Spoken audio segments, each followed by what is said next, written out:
kind of connect with Joe said. So the reason why I'm in Philadelphia is, one of the reasons is to join this great panel. What first brought me to Philadelphia is Hip Hop TV. We were trying to figure out what is the future monetization model for content, especially content when we tell our own stories.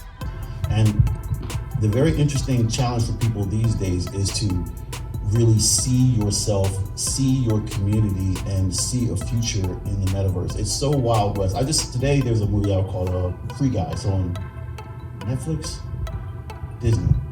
And it's about an AI character that lives inside of a video game. And so when you see the future, people haven't yet got an image for how they're going to live in the metaverse. The creative community even, so it's very, very raw right now. But the opportunities that exist are literally as endless as the multiverses. So one of my technology companies, what we do for people is we create multiverses for their other products. Like one of the products we're working on now is a television show. They have a television show and there's a nightclub in the TV show. So we are creating a metaverse version of the nightclub so that people who watch the TV show can go to the club. You can hang out there and it looks just like the club. You know, and the funny thing is there's so many ways to even achieve that. We had to decide which technology we were going to use, because there's technologies, for example, there's text where you could walk around this building with a camera and then it would make a metaverse version that looks just like that, like literally to scale. But then there's other metaverses where you could literally build it out like Minecraft, where you had to literally sit there and create each block and make all the spaces. And there's a bunch of different ones in between.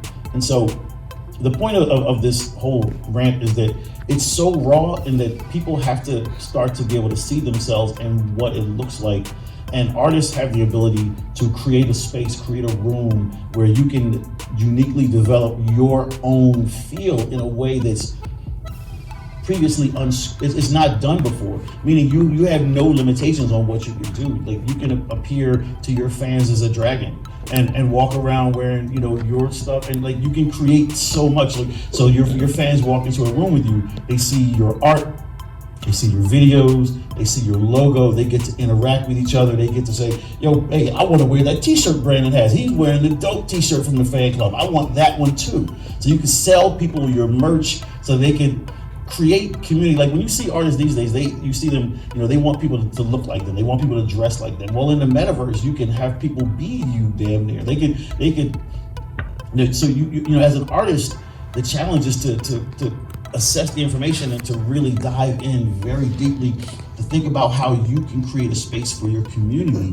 And we have so many tools that I think that many people are just not really taking advantage of the opportunity. It's intimidating.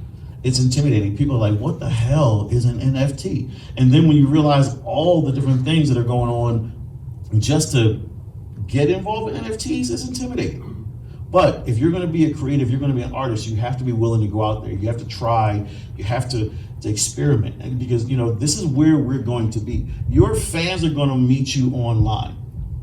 They're going to meet you there. And so if you're not willing to be there, you know, I remember watching artists refuse to create free music back when the internet was coming along, and everybody's like, I'm not making free music. That's absurd. The only thing you can really make and give away for free is kind of your music. You can't give, t-shirts aren't free, buttons aren't free, cups aren't free, none of that stuff is free. You can make music at your house, you know. And so, but the artists were like, no, I don't want to do it. And so a lot of legacy artists are just gone now. They're just gone. Now they're trying to figure out how to make TikToks. Like, you know what I mean? Like 10 years later, they're trying to figure out how to be digital. So the point is, you got to be forward thinking when you're an artist. You got to meet people where they're going to be. All right, I've never surfed, but I love this analogy. If you're going to surf and you're going to catch a dope wave, you got to go where the wave is going to be. You can't catch it when it's already popping. You can't get on. It's impossible. You got to be forward thinking. You got to go where the wave is going to be. You got to plan, you got to think, and you got to strategize. And then when the wave rises, you'll feel that gratuity. And sometimes you feel like an asshole out there just waiting.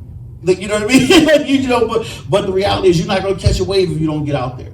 So the metaverse is that new, it's that raw, but you guys have to start experimenting. Go play with things like Spatial and some of the other metaverses where you can just go in there and make a room for yourself. Put your art up and invite your friends over. Say, hi, how did this look? Did you like this, the way this look? You know, go in there, put some videos up of yourself and just make a space for yourself.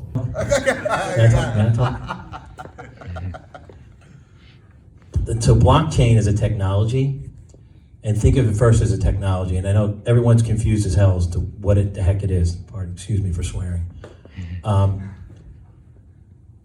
Think of, and this is the analogy that I've been giving, my children and other friends. Think of each blockchain technology as a planet, and think of Bitcoin as Earth.